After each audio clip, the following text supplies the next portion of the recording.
இன்றைக்கி நான் என்ன ரெசிபி கொண்டு வந்திருக்கேன்னு பார்த்தீங்க அப்படின்னா ரொம்ப அட்டகாசமான டேஸ்ட்டான ரெசிபி கொண்டு வந்திருக்கேன்.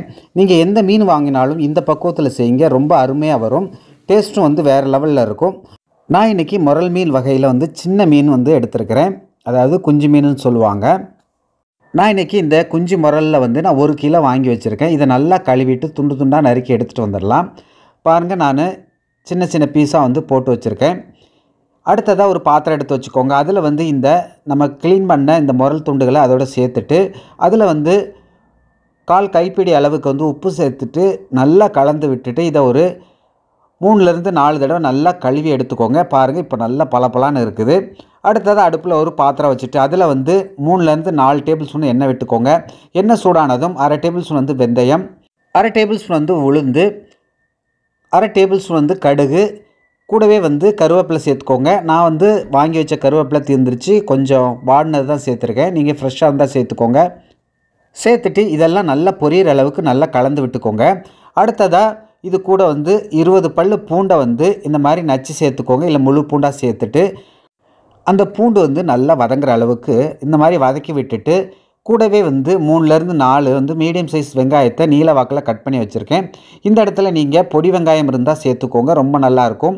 அடுத்ததாக இந்த வெங்காயம் வதங்கிறதுக்காக வந்து உப்பு சேர்த்துக்கலாம். உப்பு சேர்த்துட்டு இது கூட வந்து 5லேருந்து 6 பச்சை மிளகாய் சேர்த்துக்கிறேன். நீங்கள் காரத்துக்கு ஏற்ற மாதிரி சேர்த்துக்கோங்க. சேர்த்துட்டு நல்லா வதக்கி விடுங்க. அந்த கண்ணாடி பதம் தாண்டணும். பாருங்கள், இந்த அளவுக்கு நல்லா வதங்கணும். அடுத்ததாக இது கூட வந்து 3 தக்காளியை வந்து இந்த மாதிரி பொடிசாக கட் பண்ணி சேர்த்துக்கிறேன். தக்காளி வெங்காயம் நல்லா வதங்கணும். அப்போ தான் வந்து நம்ம செய்யக்கூடிய அந்த குழம்பு நல்லா டேஸ்ட்டாக இருக்கும். இப்போ வந்து தக்காளி வந்து நல்லா வதங்கி பாருங்கள், இந்த அளவுக்கு மசிஞ்சிருச்சு. அடுத்ததாக இது கூட வந்து நம்ம மசாலா பொருள் சேர்த்துக்கலாம். மல்லித்தூள், மிளகாய்த்தூள், மஞ்சத்தூள், இதெல்லாம் வந்து நம்ம வீட்டில் அரைச்சது. இதை வந்து சேர்த்துக்கலாம்.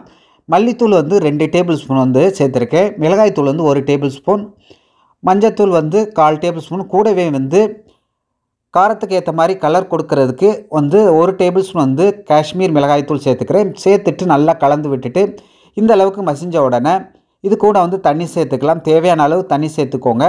தண்ணி சேர்த்துட்டு நல்லா கலந்து விட்டுருங்க. நான் இந்த குழம்புக்கு வந்து வீட்டில் அரைச்ச மசாலா தான் சேர்த்துருக்கிறேன். கடையில் வாங்கி மீன் மசாலா எதுவும் சேர்க்கலை.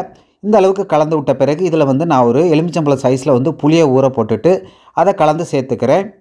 புளிசாரை சேர்த்துட்டு கூடவே தேவையான அளவு உப்பும் சேர்த்துட்டு நல்லா ஒரு மூடி போட்டு மூடி கொதிக்க விட்டுருங்க.